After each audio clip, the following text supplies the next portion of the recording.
and Jen Hare, and we are talking all things first aid. They have really fun backgrounds that we're going to talk about in the podcast. But we wanted to do a video for you just talking about what Shelly and I have been working on with our first aid. It is not perfect. That is why we are filming, because we are figuring it out ourselves, right? Ever evolving. Yes, and Jen is here to just be an active participant in our hot mess, right? Yeah. And ask good questions. She's great at asking good questions too. Okay, so let's start. Very first, I want to talk, I have my stuff out here in the front, which I have recently put in really cute clear bins because that is the thing right now. And I've got to say, I'm for it. I like the clear bins. I have some coming from Amazon today. We're going to give you links. Good links for Amazon bins. Hopefully get a good price on them. But yes, like there's a reason these things become trendy because it's amazing to have clear bins. I have them in other bins, but I like them in the clear bins. So this is what I have in my bathroom closet. And this is my stuff that's accessible, that gets used all the time, which I have separate major wound care, my 72-hour like advanced medical kit, and also we have little tiny medical kits in our 72-hour packs. And we're going to talk about what's in that. But this is my kids use it. We are rotating it all the time, stuff that's on their level. I don't keep generally medications in this because I keep my medications higher up above my sink in my kitchen. But this is just BandAids, Neosporin, butterfly stitches, these are the little packs to sanitize before you put a Band-Aid on. We go through BandAids. We have a seminar, so lots of BandAids. Then this just disinfectant kit, some pads, a little cold pack, gloves if we have something that's really out of hand. And then this is my skin kit, which has got like the calamine lotion, stuff for bug bites, some burn gel. I have a little tweezer kit here that has, let me ask you about this, why I have you here. So years ago, I had a friend that said they use like baby Orgel for, to numb babies' gums, that you can put it on a splinter for littles. That's a good idea. And I have used that for a decade. And it is brilliant. Yeah, that's a great idea. That is what I have here. There are several different kinds. Like you can get the Ambisol, but really like I have found the baby Orgel is the best one. And you just put it, like if you have a kid that's really freaking out when they get a splinter, you just put it on there. It numbs it just enough that you can get the little needle in there, the tweezers in there to pop out a splinter. So that's stuff we're using all the time. Also, I'm going to do a little review on these because I'm not sure how well they work, but my kids think they're amazing. Do you? I'm not 100% convinced that they work, but they in their mind. In their mind. This was a classic Facebook Target ad, the bug bite thing, and it's supposed to. How does it work? They stick it. Well, you just stick it on there, and I don't even know if it pulls out the infection. But my kids, we have one in our junk drawer in the kitchen, and so they biting flies, fire ants. Yeah, and they feel like it kind of. I know. Like when I grew up, you just crisscrossed in it, and it made it stop itching. And I feel like it's that same concept, like plays in your mind. So I haven't even tried it because I just bought it. So I'm gonna let you know. Mosquitoes are starting to come out. Oh yeah. Welcome to Texas. So we're gonna review this and let you know if that works, and I'll give you a link if it does. And then this is basically. Can you tell I have teenage athlete boys? This is our moleskin and stuff. Well, it's moleskin, fungal creams, toe bandages, all of the things that teenage athlete boys need. And then this is a recent addition, which is my little Puke kit that I had a good friend who posted that she bought these. What's the technical name for them, Shelly? Oh, they're emesis bags. Emesis. Yeah. You can pull it out. So, yeah. Make sure you do it this way, though. Because if you do it this way and then they throw up in it, it will just fall off. Oh, gross. Okay, so the white part down. Yeah. Okay, this is so good. This is why we have Shelly. Shelly is an expert. It will weigh a lot, and you want it to hold. Okay. Then you can just twist it. And this is amazing. So my kids are older now. The majority of them can probably make it to the bathroom. But as a mom, I think we can all relate to go get the Puke bowl.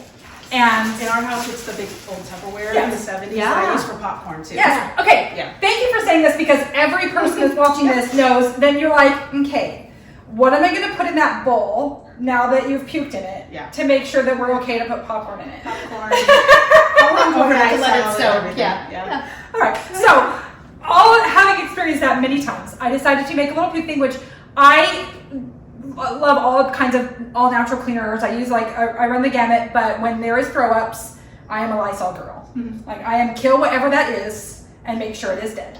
And so there is a spray. You know that happens. The puke goes everywhere, and you're like, how do we clean this up? So I have a little puke kit.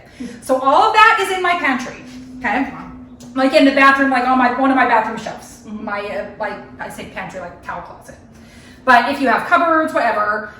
This is just to give you ideas what we have going. I change this regularly, decide I don't need that as your kids change ages. Right. You know, rotating first aid is just the same as rotating anything else. Mm-hmm. It's tricky to do and we have to figure it out. Yes. Okay, and then this kit is what I have in my advanced 72-hour kit. So when I say I have like my 72-hour kits hanging up, and then I have a bin underneath that has a little camping stove, tarps, an axe. Like it's more...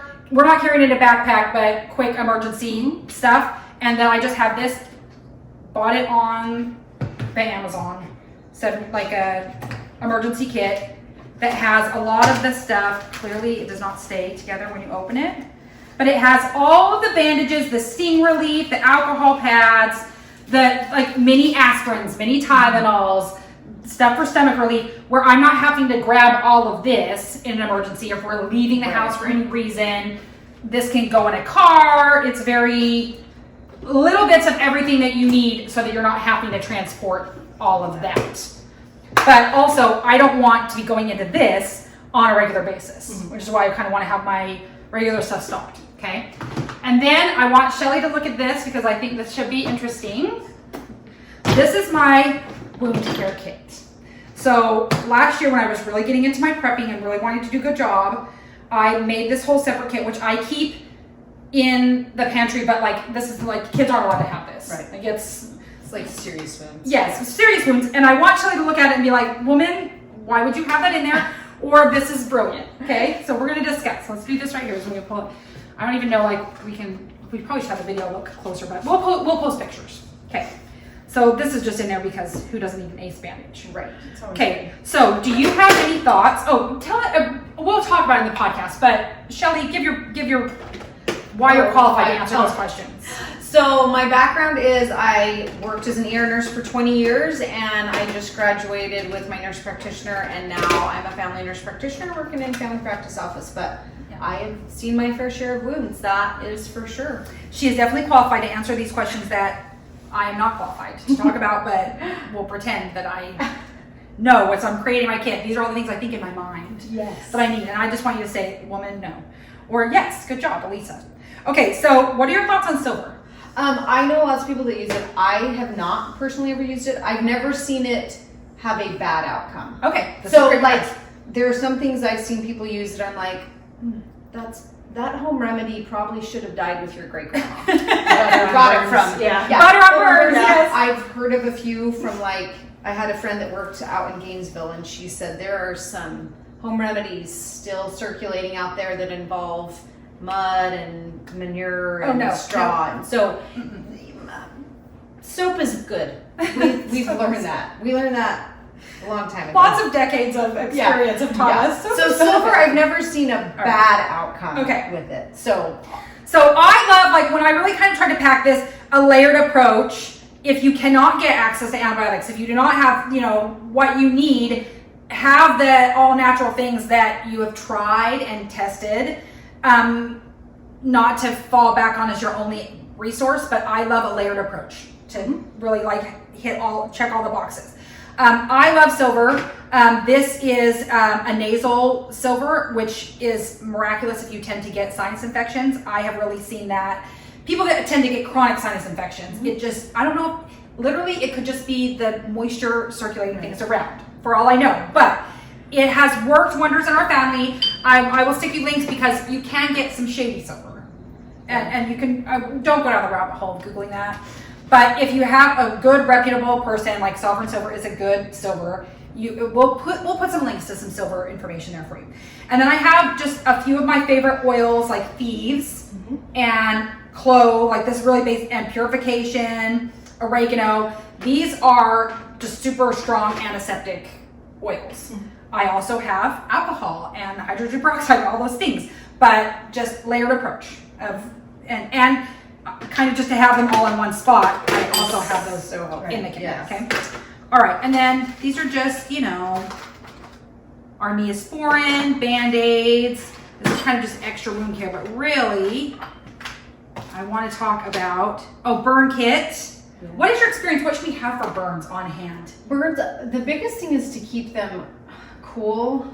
And honestly, if it's much like, if you get much past the skin, blister, and you start seeing any sort of deeper tissue, muscle, fat, anything like that, you should go. Don't try and somehow. treat that on your own. Yeah, I wouldn't treat that on your own. You're gonna need some Silvadene cream. Okay, so amazing. Yes. And I had that for years because one of my boys got a dirt bike burn. Right. Yeah. And I got the prescription. It's silver, right? Yeah, it's like a silver infused cream and amazing. So is. I mean, you would get a little stove burn or whatever, like that was the best stuff. So if by chance you get a burn and you need a prescription cream, this is the perk of going in to get like this. Yeah, and then hold on to it because it lasted forever. Yeah. All right, so like this is just a little burn. It's got like basically sterile pads and some creams that is a burn kit. Yeah. But yes, like clean, dry, don't. Yeah. I mean, in an emergency The other situation, thing, we might not have try access not to put that. anything on there that's going to stick really hard, and if it does, don't go ripping it off. Yeah. Moisten it first and then pull it Ooh, off. that's a good, like, get your pad just wet. get it and wet and pull then it pull off. it off because you're not going to remove that fresh new skin that's trying to grow. And for all that it's going to hold, do not put butter on it. Yeah. Or you kind of like oil-based cream or anything like that. All right. Iodine, is that basically just like disinfecting? It is. What is your thoughts on disinfecting? What should we have? Alcohol, hydrogen peroxide, iodine, is one better than another? I don't know that there's really one that's, I mean, we use a lot of iodine, but a lot of, there's just, half the time when we do sutures and stuff, when I worked in the ER, it was just basically surgical soap.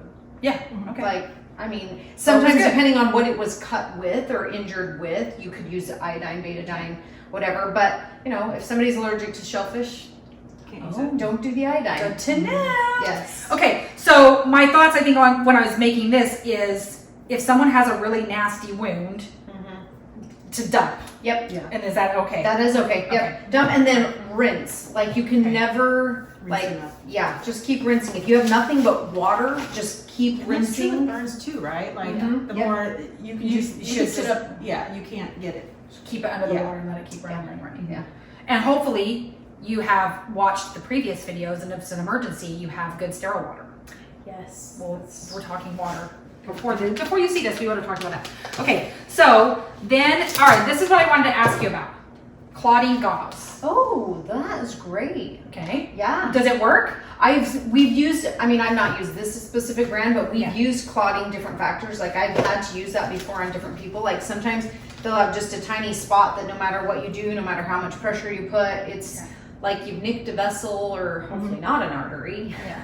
If you've hit an artery, again, seek emergency medical treatment quickly. But if it's just one that just keeps oozing and oozing and oozing, then this is great because sometimes it doesn't matter. As soon as you pull that pressure gauze off, it just keeps going. Then something like a clotting. Yeah. It says it stops bleeding 5 times faster, military proven, safe and easy to use. I have not opened it, but I thought, I mean, even if you have a kid that needs stitches, I mean, I say we've all been there. Maybe you're lucky enough not to have been there. But you've got the kid, you've got the towel, whatever you've got, hold multiple those. towels everywhere. Yes, and you're, driving to get wherever to get it stitched up. So, okay. And then on that same, like, this is like the clotting granules. What are your thoughts on this? This is the same. So this is closer to like what we use. Okay. Where you sprinkle it in. And I do think somebody was talking about this when at the ER. But this is something like you sprinkle it in, or we like had this like foamy powder stuff that we would use sometimes.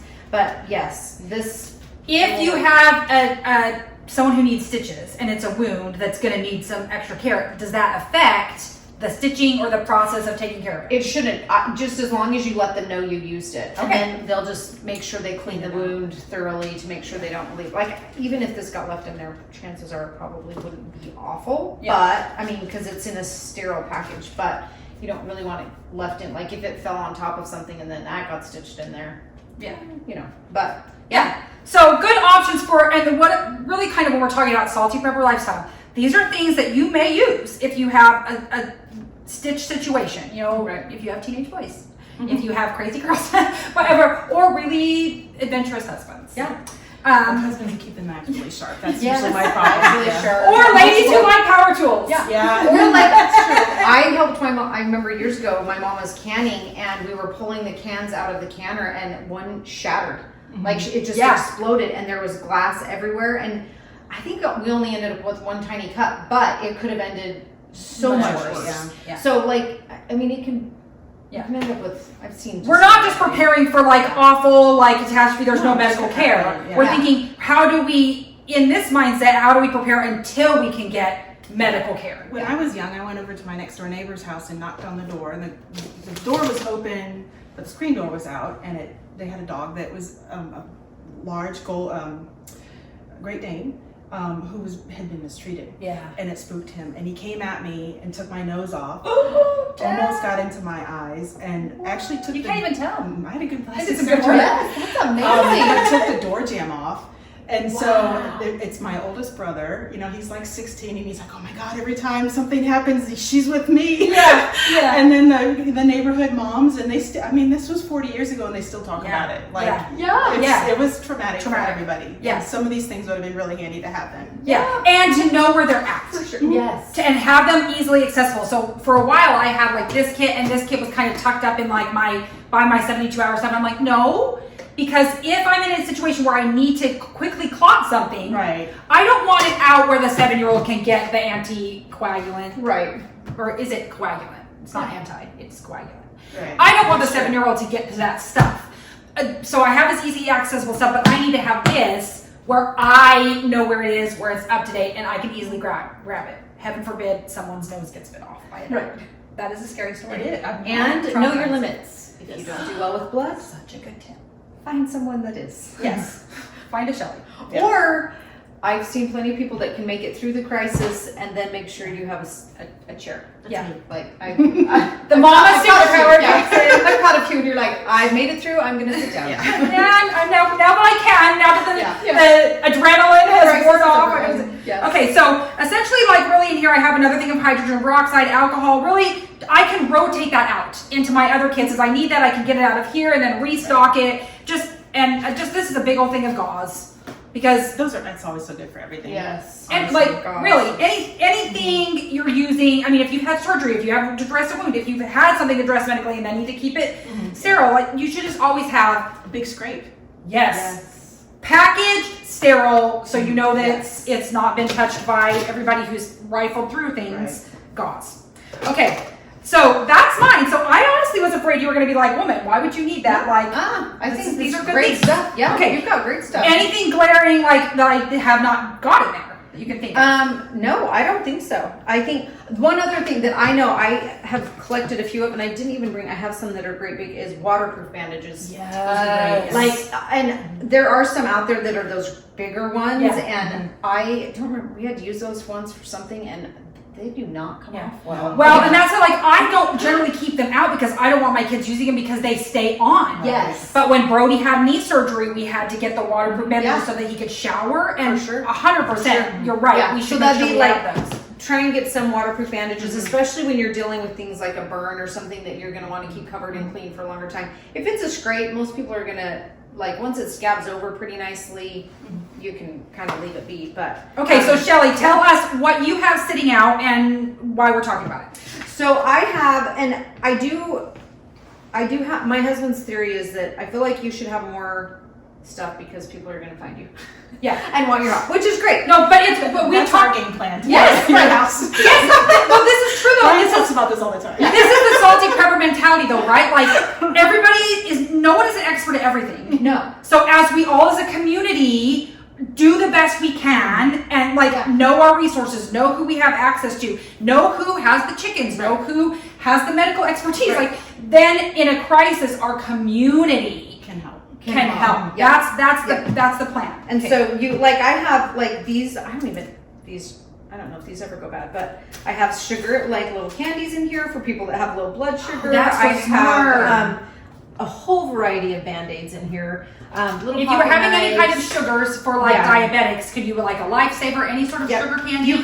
You could do hard candy. Like if they're alert enough, you can definitely give them like orange juice. Orange juice is always a go-to. But if they're not very alert, then you don't want to be doing that. I had once where some roommates were trying so hard to be helpful to their diabetic roommate and were syringing it into her mouth, and then she aspirated it all and ended up with pneumonia. So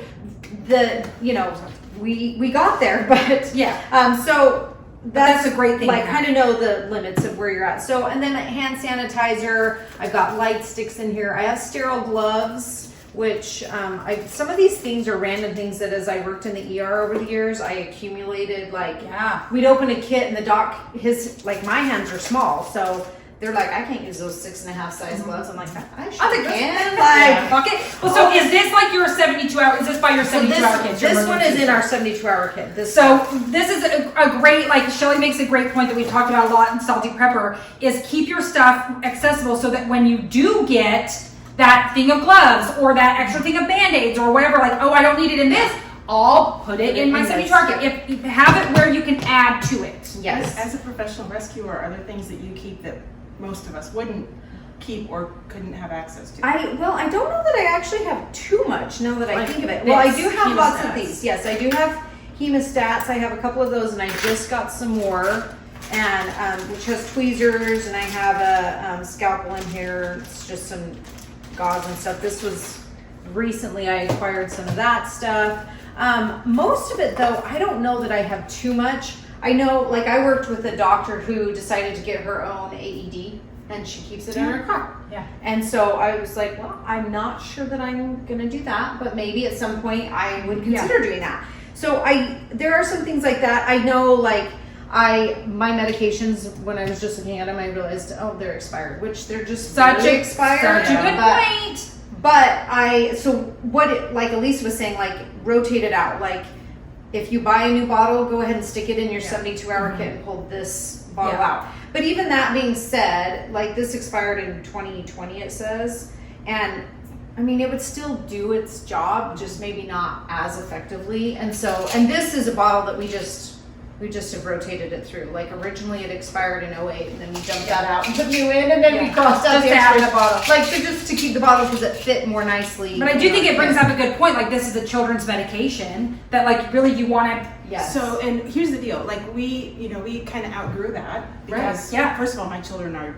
huge anyways, so tall and always like adult size from the time they're like 8. But then when my younger son had a expander put in and braces, he could no longer swallow pills. They would get stuck. So we had to revert back to that. And that's something that you don't think about. Right. And grandkids, you know, I mean, like it all kind of comes around. So sometimes, because even though, like I could take this, I just have to take a lot of it. Yeah. So there's these, and the other thing, Len, that was something I wanted to make sure I pointed out, is make sure that whatever medication you put in your 72 hour kit or first aid kit is something that can be used by everyone. Or so there's the chewable tablets that are out there. So that wouldn't work for an infant, but those chewable tablets, I mean, I could just pop a few of those and it would be enough for me. Yeah. So an adult, like 2 teaspoons of this is the same as 1 regular strength Tylenol. So if I took 4 teaspoons, which is a lot, but 4 teaspoons would be enough to treat me and any other adult. Yeah. So and then make sure you have your syringe or your measuring get a measuring device. cup or something like that. And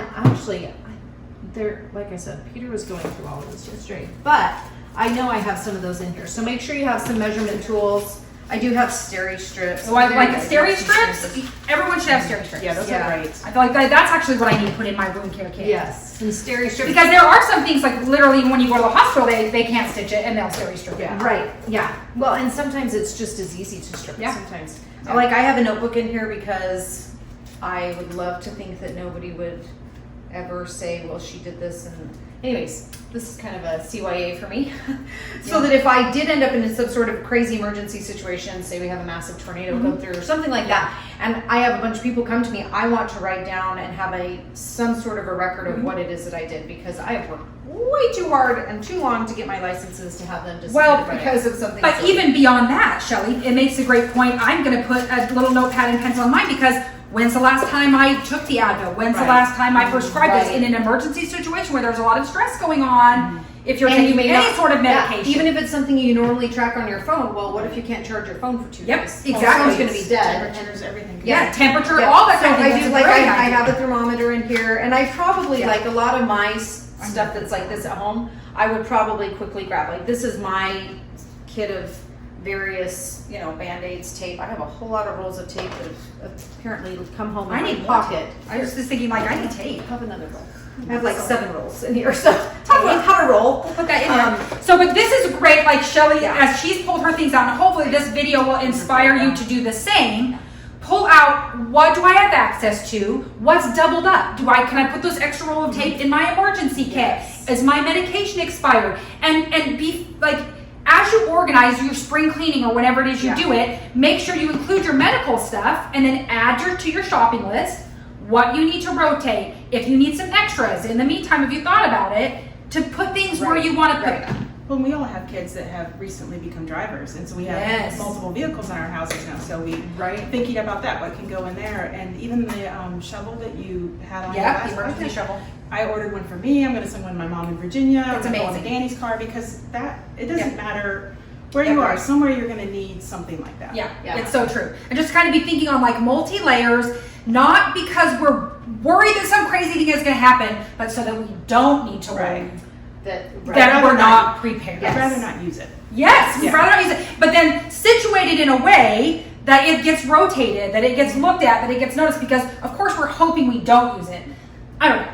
Well, if they're mad at Preppers, and he would probably say he does hope he uses it. So your Prepper has he's always like, yes, he's he been is that preparing his whole life for that. That hits his dream right there. Yeah. Like living his best life when he's like putting up the canister in the kitchen. So like, but the other notion on this, and this is from an ER nurse perspective, 100%, and something that I saw a little bit of during the freeze last year was, if you can take care of some of these minor things, which we love to see anyone in the ER, but if you can take care of some of these minor things on your own. Do you though? Then you. You're trying to be nice, but the truth is, and this speaks to COVID. Yeah. This speaks to COVID when hospitals and emergency rooms were so busy.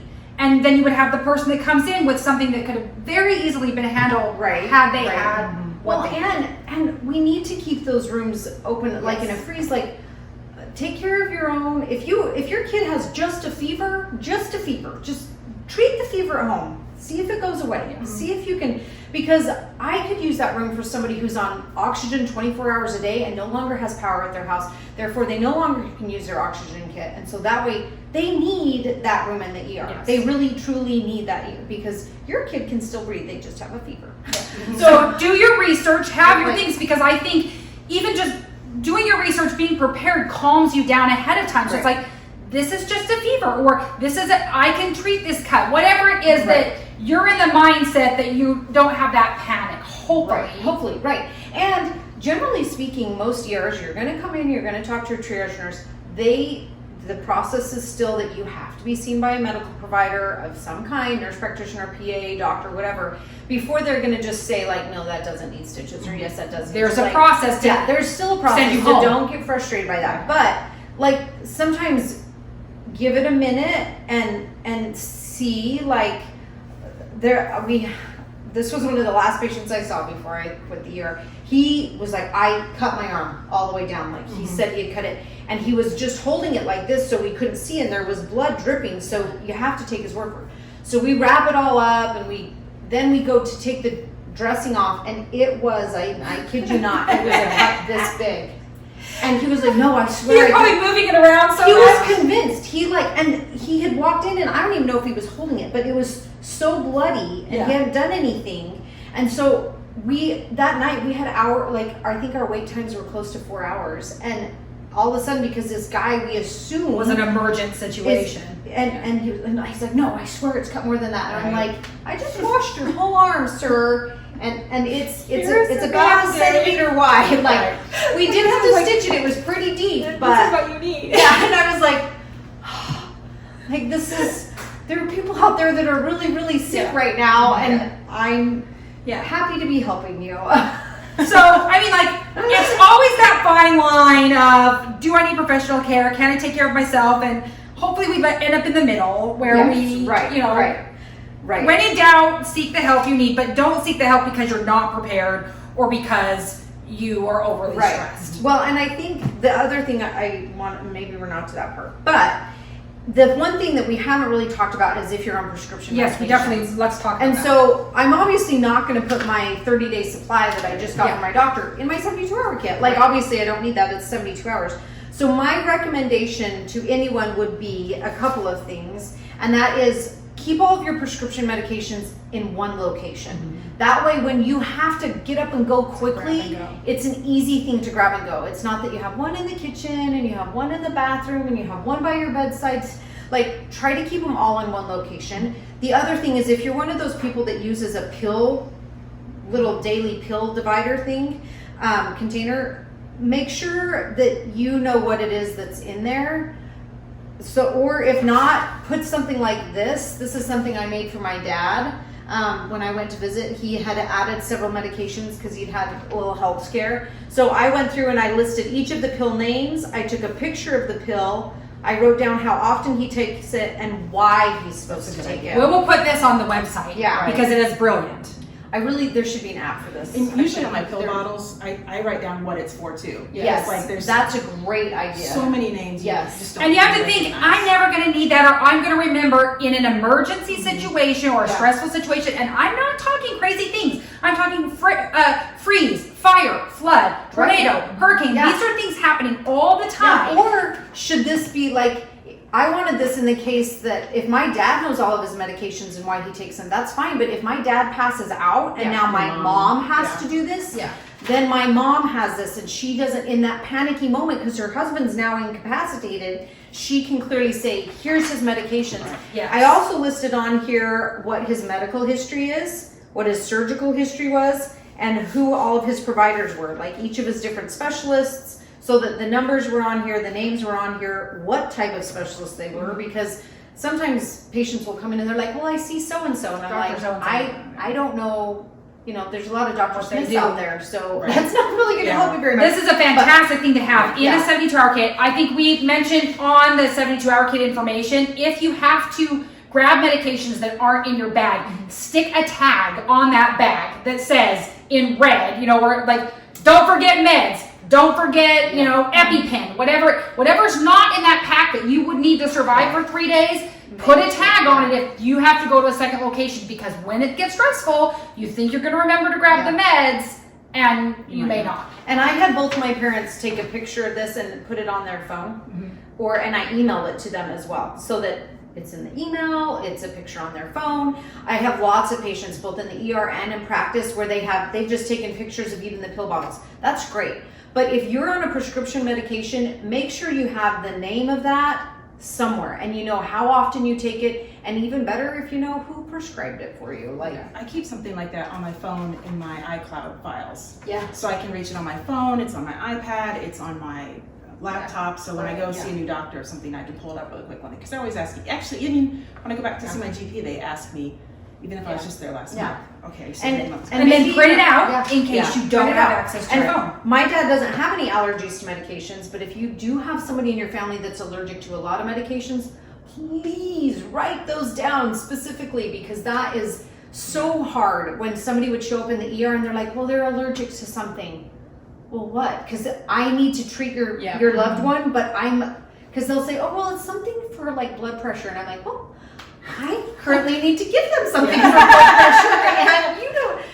And so though, yes, we could maybe treat it, but sometimes people's reactions to medications are they stop breathing or their heart stops, and so I don't really want to make them more sick than they already are. So definitely have a list of allergic allergies. to, and then what happened, What the reaction was, hives or whatever. Yes. So And really, that's how every family should have a sheet. of some kind. Or if a person, well, I mean, if you don't have a lot of issues, maybe if the family has a sheet, whatever. But in a plastic, kind of thing, we're going to talk about emergency documents. That'd be a great place to put in your emergency documents. Put it in your 72-hour kits. Put it in your, in your medical medical kits. Yep. Just know where it is, be updating it, be mindful of it. Yep. Keeping it Yep. digitally on your phone probably would keep it more you can write updated. on the tops of the And then pill print it bottles. out. I've seen that, like Yeah. you said, you Yeah. wrote on the label, wrote on. The other one that goes with this is, like I have my sister-in-law, my husband's niece, just got diagnosed, it's been about a year now, with type 1 diabetes. So now they have to worry about keeping insulin cold Yeah. and these sorts of things. And there are a lot of great different various devices out there. I saw one this morning that it has a cooling pack in it so you can freeze it, but it also has a USB port so that you can plug it in, and all you have to do is switch the lid and then it becomes a mini fridge. Amazing. Nice. And if Isn't you it have a that- solar charger, you Yeah. like no matter what the situation. I mean, So then it could last we longer. 3 days, no power Yeah. for the freeze. Yeah, and they said initially for the, the pack can stay up to cold up to 72 hours, but you can do both and it will last even longer. So Yeah. it's just, We'll put the link to that. I think you said you I had found some it, great and it resources. had like a whole comparative thing of different things. So if you have, that would be the other one, like when you said the tag, like don't forget meds and fridge. Yeah. Like, Yes. or, and if you're able to, I know you can't always with all medications, but if you are able to, I feel like it's always a great recommendation because in the freeze, when there's no power, the pharmacies may not all be open. Yeah. So that means, and if there's a freeze, then guess what? The delivery trucks aren't always going to get through. So if you ever have the ability to build yourself even just a couple day buffer in your prescription medication, I highly recommend you do that because having a few extra days on hand is great for whatever may happen. Maybe you're just not able to get a hold of your doctor for a few days. And we're gonna go into that a little bit more on the podcast because being someone who has the ability to write prescriptions, medical expertise, a little literal expert, we're gonna talk about that a little bit, how to do that and what we should do, what to consider. We'll go to. I want to pick your brain about that, so I want to do it on the podcast where we have more time. Yeah. Did you have a question? Oh, well, I was just going to say something that I have in our first aid kits. I also have it in the car and on our boat. Both my husband and I wear contacts. So I keep a set of each of our contacts. Very good. Just in case, because sometimes they fall out, who knows, but I cannot drive a car without glasses. Yeah. And these are the things to think about. And I only have one pair of glasses, so it's easier for me to just Yeah. keep an extra pair of contacts. Yes. with me. So that's something to think So about. smart. Very good. Well, and also like when you bring that up, I have a little, I have eye drops that I added because we were having a meeting for church and someone who wears contacts, I now have a daughter who wears contacts, but at the time, no one in our family and she was starting to get really itchy eye, or I got all red. She's like, do you have any eye drops? And I was like, I don't have any eye drops. So, I mean, just having good like eye drops to flush. Saline solution. It's saline solution. Yeah, I mean, it's cheap and it's just a good thing. I mean, anything that when you're cooking on the stove, any sort of thing that can affect where you need an eye flush. Jalapenos are really bad with contacts. I just don't do it. That's so funny, like when they said for COVID, wash your hands like you were cutting jalapenos. Yeah. The little memes was like, this is how well you should wash your hands. Yeah, so I mean, just things like that as you think about it. If you need it, find a way to store it, find a way to rotate it. And like this stuff that I have in here and some of these, if your child ever does end up getting stitches, almost all of those are disposable kits. They're just going to throw that stuff away. You can ask and they would give it to you. Yeah. They should. I don't know that they will, but you could ask. You could ask, and then, or if you go to get the stitches out, those suture removal kits, same sort of thing. They're just going to throw all that. Interesting. So they don't disinfect it. They just chuck Their them. tabs are great for not just medical things, but So talk about that. So this is Shelly's practice suture kit, which you can buy. I'm You said, totally buy ordering on one, Amazon. yeah. I feel like to be like a really salty prepper, we should maybe do you have some stitching stitches. classes. That would be it. There's online stitching. There's like a medical training thing that I used to get like invitations for, and they go to these like remote locations, like ski resorts or tropical locations, and they do like backcountry medicine type. Oh yeah, wilderness first aid. Fascinating. I wanted to go so bad. Anyways, this is what made me like. They have those. So what would you use those? These for? you can do to grasp things. Like sometimes fishermen, they will use these to tie flies. Right. Like that's the other time I see Yeah. them use them. But because they lock into place, they have these little teeth that lock, and so then it's not coming open. And so it's really nice for grabbing onto something when you really need to. Yeah. We've used them for putting rubber bands on braces because you can't reach back sometimes, Yeah. All right, so these are some great things to think about. We're going to drop you some links. We're going to go record the podcast, which I'm sure is going to be good times. We're going to have Jen and Shelly both talk a little bit about their background and tell some fun stories, and talk a little bit more in detail about some of the ways that we can be salty peppers for first aid.